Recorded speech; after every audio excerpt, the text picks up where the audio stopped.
Assalamualaikum warahmatullahi wabarakatuh. Perkenalkan, nama saya Arasanti Azahra Tanjung dengan nomor NIM 21 11 21 2064 dari Prodi Ilmu Kesehatan Masyarakat, Fakultas Kesehatan Masyarakat Universitas Andalas. Nah, di sini saya akan menjelaskan tentang proses pencernaan dan penyakit keracunan makanan.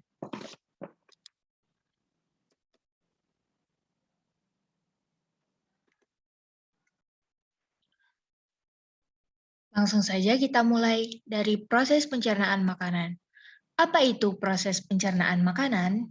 Proses pencernaan makanan adalah serangkaian kerja tubuh untuk mengubah makanan yang dicerna menjadi lebih sederhana sehingga dapat diserap oleh usus halus. Nah, pencernaan makanan ini terdiri dari beberapa tahapan. Yang pertama dimulai dari mulut. Faktanya, proses pencernaan makanan bahkan dimulai sebelum kita menggigit makanan. Mengapa hal tersebut terjadi? Karena kelenjar ludah menjadi aktif saat kita melihat dan mencium hidangan makanan. Setelah mulai makan, mulut baru akan mengunyah makanan menjadi potongan-potongan yang lebih kecil sehingga dapat mudah dicerna. Air liur pun bercampur dengan makanan untuk mulai memecahnya menjadi bentuk yang dapat diserap dan digunakan tubuh. Saat menelan, lidah bertugas memasukkan makanan ke kerongkongan dan tenggorokan. Nah, kita lanjut ke yang kedua, yaitu kerongkongan. Kerongkongan tadi akan menerima makanan dari mulut saat proses menelan. Nah, di kerongkongan ini terdapat kantung yang dinamakan kantung epiglotis. Kantung epiglotis ini adalah lipatan kecil yang terbentuk di tenggorokan saat seseorang menelan untuk mencegah kejadian tersedak. Nah, bagaimana proses pencernaan terjadi di kerongkongan? Serangkaian kontraksi otot di dalam kerongkongan yang disebut peristaltik kemudian mengantarkan makanan untuk menuju perut.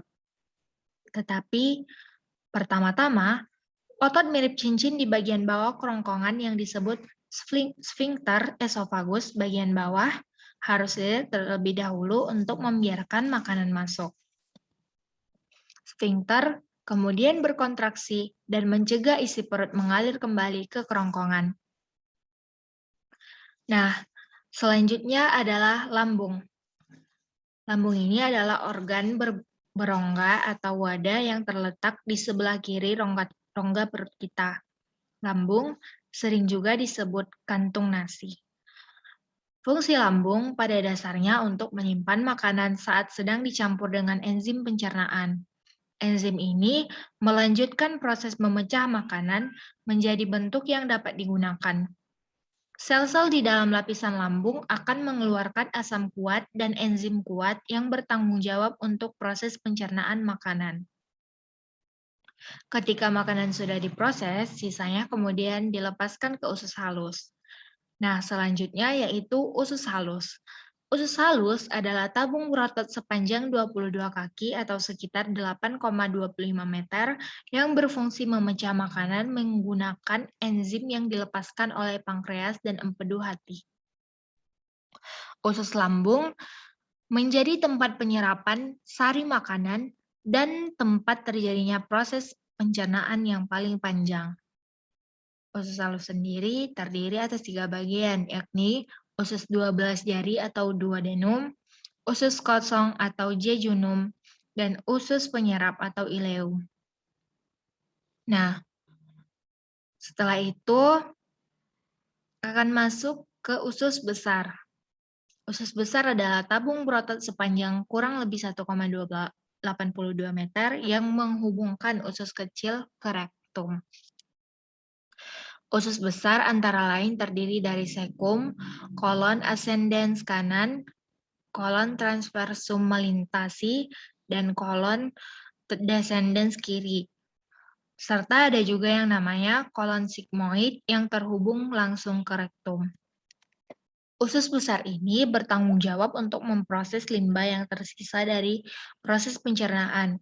Limba atau kotoran dilewatkan melalui usus besar dengan cara peristaltik.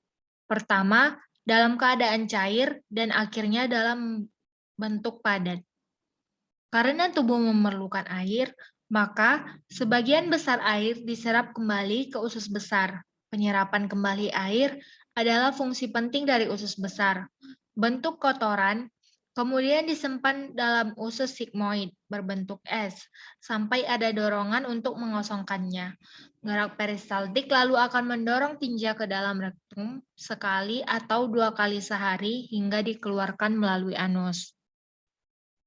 Nah, yang terakhir adalah anus. Anus ini adalah bagian terakhir rongga saluran pencernaan.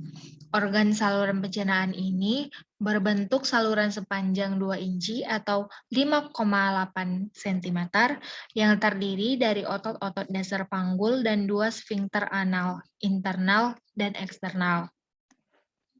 Anus ini dikelilingi oleh otot-otot sfinkter yang penting dalam memungkinkan mengontrol pengeluaran tinja. Sfinkter internal terlalu kencang, kecuali ketika fesis memasuki rektum. Hal ini berfungsi agar seseorang bisa menjaga BAB tanpa disadari ketika tidur atau tidak menyadari kehadiran feses. Nah, sekian penjelasan dari proses pencernaan makanan. Kita akan melanjutkan ke keracunan makanan, yaitu salah satu penyakit gangguan pencernaan makanan. Nah, keracunan makanan ini adalah penyakit yang disebabkan oleh makanan yang terkontaminasi oleh virus, bakteri, parasit, atau racun. Organisme menular atau racun adalah penyebab paling umum dari kondisi ini. Seseorang dapat mengalami keracunan makanan bila mengonsumsi makanan yang telah terkontaminasi oleh mikroba. Gejala keracunan disebabkan oleh efek racun yang dihasilkan oleh berbagai mikroba tersebut terhadap saluran pencernaan kita. Mikroba yang sering menyebabkan keracunan makanan diantaranya E. coli, Salmonella, C. botulinum, Shigella, dan parasit Giardia. Kontaminasi bukan hanya dapat terjadi selama proses produksi atau pengemasan makanan. Teknik penyimpanan atau pengolahan makanan yang keliru juga seringkali menjadi penyebab seseorang mengalami keracunan. Keracunan makanan ditandai dengan mual, muntah, sakit perut, dan demam. Ada mungkin juga bisa mengalami diare encer atau berdarah, tergantung tingkat keparahan penyakit kita. Gejalanya dapat muncul dalam beberapa jam setelah kita mengonsumsi makanan yang terkontaminasi. Kebanyakan kasus keracunan makanan bersifat ringan dan sembuh dengan sendirinya, tapi ada pula penderita yang memerlukan penanganan di rumah sakit. Selanjutnya, kita akan membahas tentang bagaimana cara mencegah keracunan makanan. Yang pertama yaitu cuci tangan.